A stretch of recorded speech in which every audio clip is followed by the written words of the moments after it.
In this Baldur's Gate 3 Warlock Build Guide, I'm going to be covering my Melee Warlock build for Update 4 of Early Access and showing you not only what has changed with the class that allows this to be possible, but also how to do it effectively. If you've been wondering how to make a Melee Warlock in Baldur's Gate 3 Early Access, watch on to find out. Note that this is more of an advanced guide and it already assumes that you have some knowledge of the Warlock class, or that you've watched my Warlock guide. Warlocks in Baldur's Gate 3 are extremely powerful because of their Cantrip Eldritch Blast that does between 1 to 10 force damage every use from 18 meters away, and cantrips can be cast every turn without using up spell slots. Eldritch Blast gets even stronger at level 2 if you select the Agonizing Blast Eldritch Invocation, allowing for a damage potential of 5 to 15 damage every use at 18 charisma. If you factor in the use of Hex, which can add another 1 to 6 necrotic damage, this becomes 6 to 21 damage nearly every turn.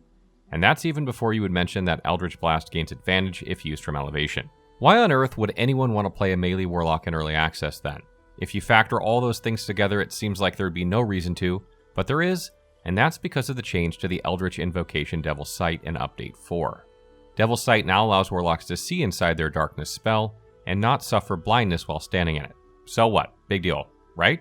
Wrong. The benefit of darkness is that it causes blindness on enemies standing inside it, and you gain advantage when attacking enemies that are blind, and they gain disadvantage when attacking you. However, you cannot attack enemies with ranged attacks who are inside darkness, so you must melee to gain the full benefit of this spell. How does the damage compare? Let's check it out. At 16 strength, using a Greatsword +1, you'll deal 6 to 16 damage per swing. This is actually a bit more than Eldritch Blast if you're not using Hex, but this damage can be increased further at level 4 if you take the Great Weapon Master feat. Great Weapon Master allows you to deal an extra 10 damage but suffer -5 to your attack roll. This means that you should only be using this if you have advantage on your attack, which you will if you're standing in darkness, and will increase your damage to 16 to 26 damage per swing. You'll still have decent accuracy on your attacks, but you'll hit for mega damage, but there is more. You will also gain a bonus attack if you kill a target, so you can attack twice in one turn fairly regularly. However, the true power of darkness is that if used properly, you can pick off enemies without ever triggering combat, allowing you to systematically wipe out entire groups solo, never taking damage. Enemies cannot see what is happening in darkness, allowing you to perform nefarious deeds, and then stroll out as if nothing at all has happened. I'll explain how to do this at the end of this guide, but for now, let's look at how to set up this build.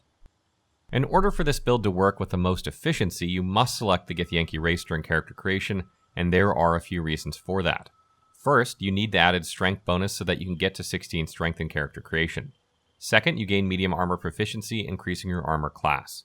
And third, you gain the greatsword proficiency, giving you +2 to attack rolls. Remember that you must use a heavy weapon to gain the extra 10 damage from Great Weapon Master, and you'll need all the hit chance you can get when using it.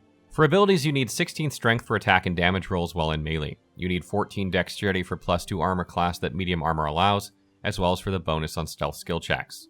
Your other points should be split between Constitution and Charisma in some way, and that really depends on whether or not you also wish to cast other spells and use Eldritch Blast effectively now and then.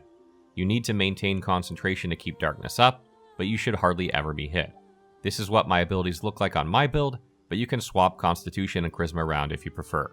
At level 2, you need to select the Devil's Sight Eldritch Invocation in order to avoid blindness while standing in your darkness spell, but you can select any other Eldritch Invocation to pair with it. It's not particularly important which you use, but you can use Eldritch Blast now and then with this build, so you might want to take Agonizing Blast if you put points into Charisma.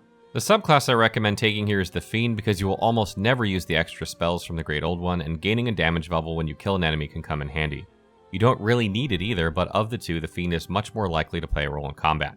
What spells you select at level 2 are not particularly important because you'll usually only use your spell slots on Darkness and Misty Step once you have them, but Hex is not a bad choice for any Warlock.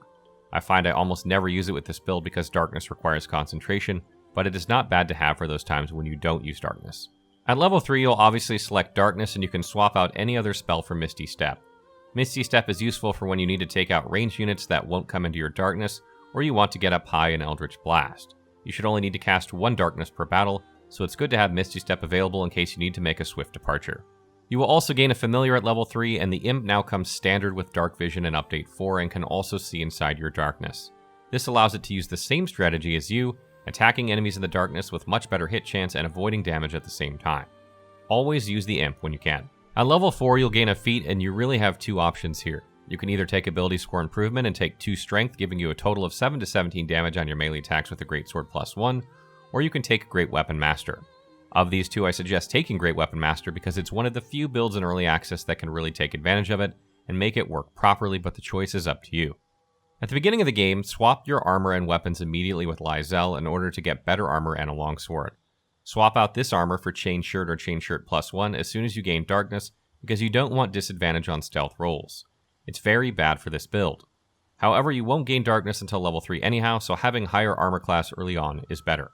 Additionally, buy or pick up a Greatsword for increased damage. Greatsword +1 is the best weapon you can have for this build if you take Great Weapon Master, so make sure to grab that or Sword of Justice when you can. I have not tested the short sword of First Blood yet, but one can assume based on the changes to Colossus Slayer of the Ranger class that it now works in Update 4. This would be 8 to 25 damage on full health targets if you used it, and a short sword +1 in the offhand if you took ability score improvement as your feat. This is one route you could take, just keep in mind that it isn't as easy to get to, and this would only apply to your first attack. Subsequent attacks, should you not kill the target, will deal 7 to 17 damage. This is the same damage as Greatsword would deal if you took the ability score improvement instead of Great Weapon Master, which does 16 to 26 damage. What accessories you use are largely irrelevant for early access, but the Amulet of Misty Step is particularly good, since it's really the only other spell you need to use. This allows you to use your other spell slot for something else if you need, or to use Misty Step a second time if necessary. Learning how to use Darkness should be your first priority, and the way I've found best is to walk up to enemies I want to engage with and throw it down on the nearest few. You can do this while hidden if you want. They will then not be able to see you, and once inside the darkness, I hit spacebar to put the game into turn-based mode, then I attack one of them, then use the hide bonus action, and then I hit spacebar again to end my turn. Usually, the enemy cannot see me and then does nothing or moves a bit, and I repeat this process. Doing this will trigger a stealth check when you attack, which will not be too difficult to pass. This allows you to repeat this process nearly every round, and even if somehow you do trigger combat, you can just hide again and enemies won't attack you. Note that you don't even need to have good stealth skill values or proficiency with stealth to pass these checks, but it doesn't hurt to have it because you may need to sneak up to enemies to begin combat. This technique also allows you to slip out of the darkness area and attack enemies with advantage due to being hidden, and then move back into darkness and hide again. Enemies that are too far away can be taken care of once nearby enemies have been dealt with, and you can use Misty Step to get to them if necessary so that you can still get an attack off.